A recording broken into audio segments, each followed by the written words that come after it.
by Learn means leadership, empowerment, and resource network. If you had one place to put the Nigerian finance into now, one sector, what sector would it be and why would you want to go into that sector? It can't be one sector. You have to look at a cross-section. That spend that will affect a cross-section of sectors. And to my mind, it looks like power and agriculture. I started at the age of 33, and what inspired me was probably making a change into the system in Nigeria. We have been a little radical and activist.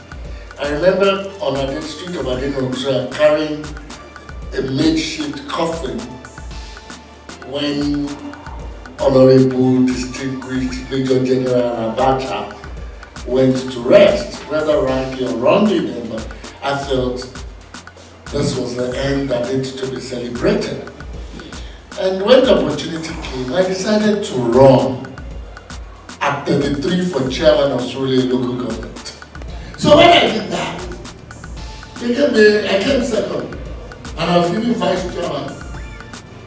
I went into it with the whole gamut of Gani Fayemi being trained lawyer, a role model of Gani Fayemi. All my money, that look, we came to alleviate poverty. We must make a change story. But whether thick or thin, we must not allow our voice to be silent. So here's the summary of what I picked from what he said. He says your PVC is your power, and that's where to start from. He says youth must be focused, and unfortunately the ones that are not focused are the ones that are calling the shots. My general feeling about not young to run is that it is not age that keeps people away from success in politics and elections. It's not age. So for me, the key thing I've learned about the campaign is that Nigerians can run a long, sustained, organized campaign. We can advocate for something we want to and organize. So the key thing I'm taking from the campaign is just the beauty of being able to advocate to bring stakeholders. But the truth is, I doubt if, in reality, the lowering of the age is actually going to change anything. And that's because of what our politics is like. So the first thing I learned was politics is an industry.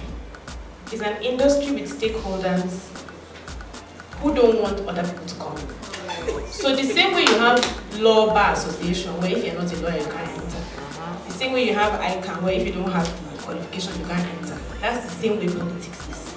But their criteria is not public. It's not known to people. It's secret. But believe me, it's an industry. That leads me to the second lesson that I learned. That information is absolutely critical.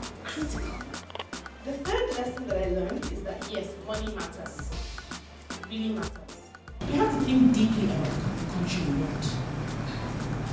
But I honestly don't think that a flawed process, deeply undemocratic flawed process, will give us the type of leadership we need in Nigeria. So we need to be looking, in addition to not unit to restructuring, to constitutional change, to give us structures that will even the playing field more for decent people, both men and women, to come in. Thank you. Did losing that election discourage you from further political activities? Not at all. I mean, I actually feel very encouraged. I meant what I said, that I considered myself fairly well educated, but when I ran, I realized that when it comes to the political process in Nigeria, how parties work, how the delegate system works, how primaries are run, I realized I was an illiterate. I didn't know anything. So going to school, getting a degree, even having a job is not the same as being politically conscious or being politically aware about how your politics is designed in your country. We need to see Nigeria differently, and we need to start seeing it from our own point. I supported not young to run because I had a responsibility as somebody that is seen as a young person. I appreciate people that call me and know say come and speak for youth, because I don't speak for youth. I speak as a human being, as a bona fide citizen.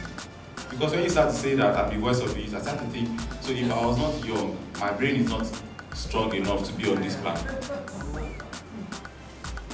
I supported it, and you would, for those that follow me very well, you would see that my support wasn't so strong. It was just for documentation. And that was why I supported it for documentation, that whoever is writing the story will not say that me I didn't support, so I supported it. And why do I say that? This is why I said that. Political exclusion in Nigeria is much more about poverty than about age. I'm likely to be more passionate about the campaigns that says not too poor to run, because that would capture many more people. Not too poor to run. I need you to really emphasize on it, because I think it is bane and more important than the not too young to rule that we've talked about today. I was speaking from the point of inclusion in politics, especially when it comes to partisan politics. And I think that, of course, not too young to run is an important conversation. It's very important to include young people in the political system, especially when it comes to participation, running for office. But I also think that it's even much more important to include the poor people. Our politics today really excludes poor people. Poor people can only go to vote. Poor people cannot run for office. How do I know that?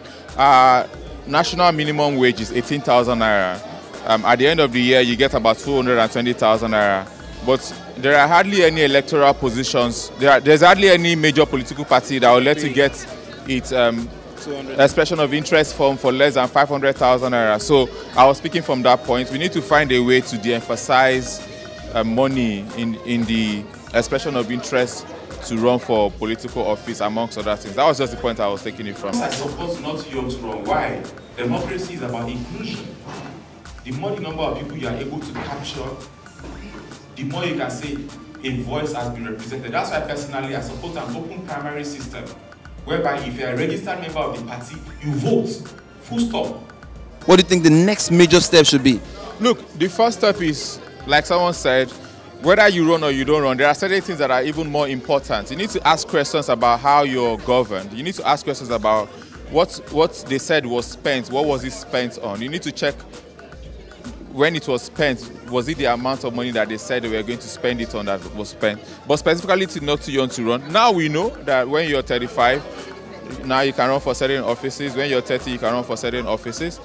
We need to now go further by making sure that certain things that were removed from the bill before it was passed by the National Assembly should be added, like independent candidacy should be added, to again ask the National Assembly to reduce the age that it would take to run to be a senator or a House of Rep member, because that was not passed. The concern about not too young to run is very sound. I mean, it sounds well, but the concept is not that profound. Like Matipuka used to say, when a lot of churches were growing up in every street. I remember Mr. Fashola also said something about how many churches you have on the streets. Yeah. So Matipuka used to say in those days that you have the I feel alright churches. Hey, I feel alright. That's the kind of churches you have. So if you're not careful, all you just need to do, all you just have is the same thing. You just sound, and then you just find that you just go back to, they call the sack. Now, the governance system has generated a lot in our country, and there are countries we started with about the same level, like Singapore. They are growing, we are not. And the reason for that is not because of the age of those who were running us, who were running the countries. It's about the ideas. And that's why I think the Not Too Young campaign is actually a reactionary campaign. It's a campaign that you're not looking at what the issues are. You're looking at whether a man is sound or is young and other things like that. And my argument also is that what you need is not whether you're too young or too old, it's the ideas you have. You need sound programs that can propel the country. And are you saying the youth should come into the labor, what the labor has to do, what the labor has been doing? Are you saying the youth can also take that up? Is that what you're saying? No, I'm saying that a lot of work needs to be done in Nigeria, and a lot of campaigns, and to ensure that the rights of Nigerians, are recognized, that Nigerians have a right to work, a right to food, a right to shelter and education, so that we shouldn't just leave that to labor alone. But the youth can spend their time ensuring that also, rather than this not too young to run thing. Who says the youth was the leaders? No, the youth can also be followers and can carry out some change in Nigeria by, putting pressure on those in government. And they can actually change things. That's why I said the youth necessarily do not need to join any of the existing parties.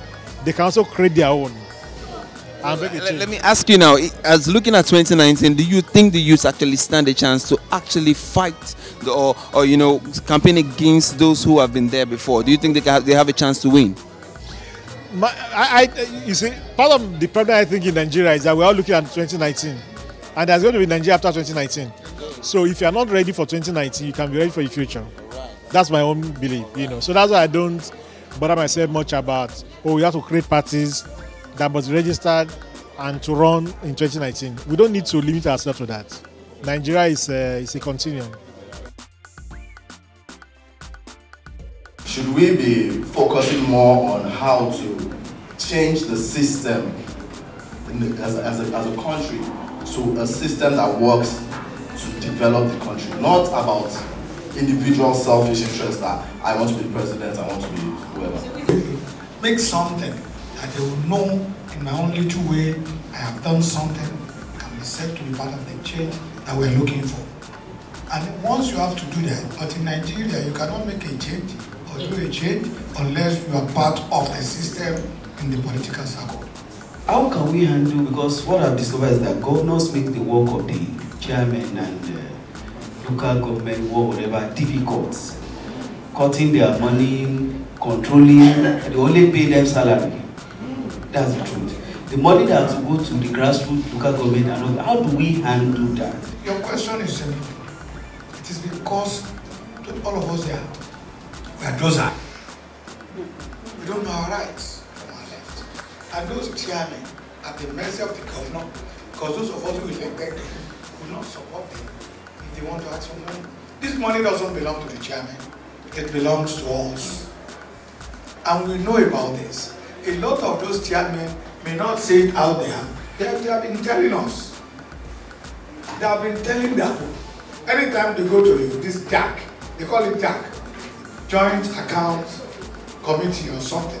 And when the money comes in, it goes there. In Lagos, it's a little bit different.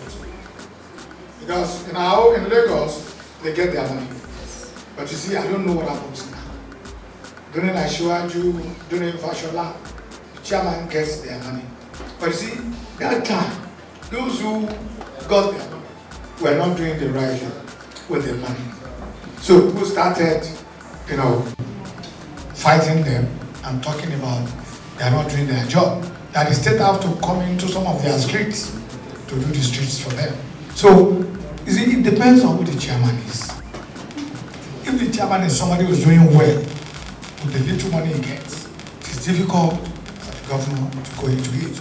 But you see, the present administration, the way he's getting away with it is that he chooses projects in the local government for that chairman. To pick 2 roads at least, because it's a way of doing something so that people can see that the local government is well being spent. So whether it remains there or not, every time there will be 2 roads in your local government done with the local government money, which the people will see. So last year or 2 years ago, 118 roads were done by the state, which I believe was not done by the state, because it was done by the local government, but it was billed for the state level. No, it is wrong, but they have done something well with that money. But we don't know how much is it. We don't know what it is. Because I don't know why you spend my money and tell me to come and bid in your place. But you see, the money was spent for something in that local government. So the people will see that it's spent, so they cannot fight for you, because if they give you, they know those who were given before did not do well. So it is those of us here, those of us at the world level, those of us who are educated, like I said, go there and be part of it. When some of you talk at meetings, people will listen. And that is how you become the veteran in your area. They miss you at meetings because they see you know much more. You are in the social media, you have to know everything. When people know that you have information that they don't have, and you stand by it, they will always want to be at the meeting. The question now is, do you think these youths are ready for this big opportunity? Well, I wouldn't say they are not ready. It's just that they don't know, they have not weighed what it is all about to be vying for a position in a democratically dispensation. So, and they are yet to understand what leadership is all about. So we need to guide them, we need to tell them this is the way to go, and they start to run. Let the community you want to serve know you. Let them know what you stand for. Your principles that are non-negotiables. So when I say your principles that are non-negotiables, I'm talking about your values. Who are you?